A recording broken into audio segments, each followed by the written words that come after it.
আসসালামু আলাইকুম। পুষ্পা কিচেনে সবাইকে জানাই স্বাগতম। আজকে আমি আপনাদের সাথে শেয়ার করব পেঁয়াজুর রেসিপি। কিভাবে মোচমোচে এই রেসিপিটি আপনারা বাসায় সহজেই তৈরি করতে পারবেন, সেই রেসিপিটি আপনাদের সাথে আমি শেয়ার করব। চলুন দেখে আসি মূল প্রস্তুত প্রণালী।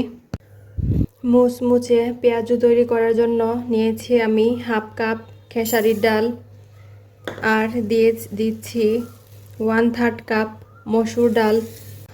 আর এখানে আমি মসুর ডালটা দিয়েছি কারণ মসুর ডাল দিলে অনেক বেশি ক্রিস্পি হয় আর খেতে ভীষণ ভালো লাগে। এখন আমি দিয়ে দিচ্ছি পানি, আর পানি দিয়ে খুব ভালো করে আমি পরিষ্কার করে ধুয়ে নিব। ডালগুলোকে আমি খুব ভালো করে পানিতে ধুয়ে পরিষ্কার করে নিয়েছি। এখন 4 ঘন্টা আমি ভিজিয়ে রাখব, আর তারপর শিলপাটায় বেটে নিব।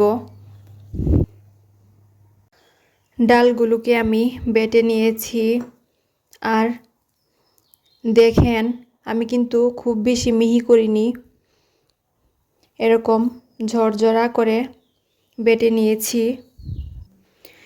এখন দিয়ে দিচ্ছি হাফ কাপ পেঁয়াজ কুচি,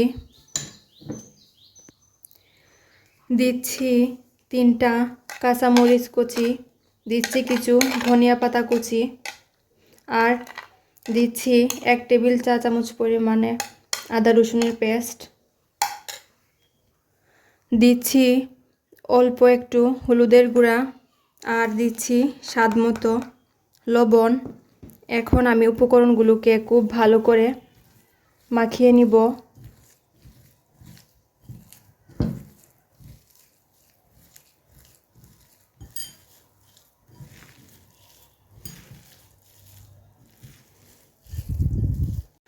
খুব ভালো করে আমি উপকরণগুলোকে মাখিয়ে নিয়েছি। এখন হাত দিয়ে এভাবে গোল করে একটু চ্যাপ্টা করে নিব, আর একইভাবে আমি সবগুলো বড়া তৈরি করে নিব।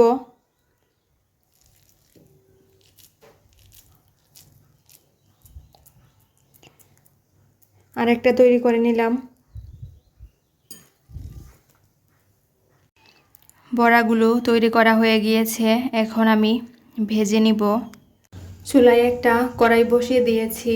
এখন তেলটাকে আমি মাঝারি আঁচে গরম করে নিয়েছি। বড়াগুলো দিয়ে দিচ্ছি।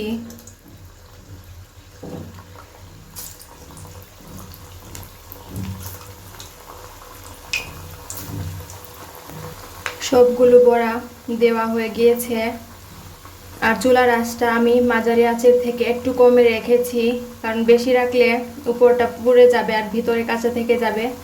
আর যদি চুলার আঁচটা একদম বেশি কমে রাখি তাহলে ভিতরে অনেক বেশি তেল ঢুকে যাবে।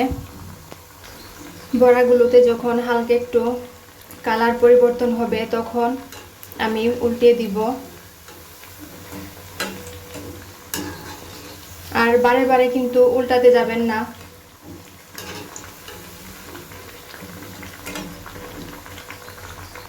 বড়াগুলো ভাজা হয়ে গিয়েছে, এখন আমি তুলে নিচ্ছি, আর একইভাবে বাকি বড়াগুলোকেও ভেজে তুলে নিব।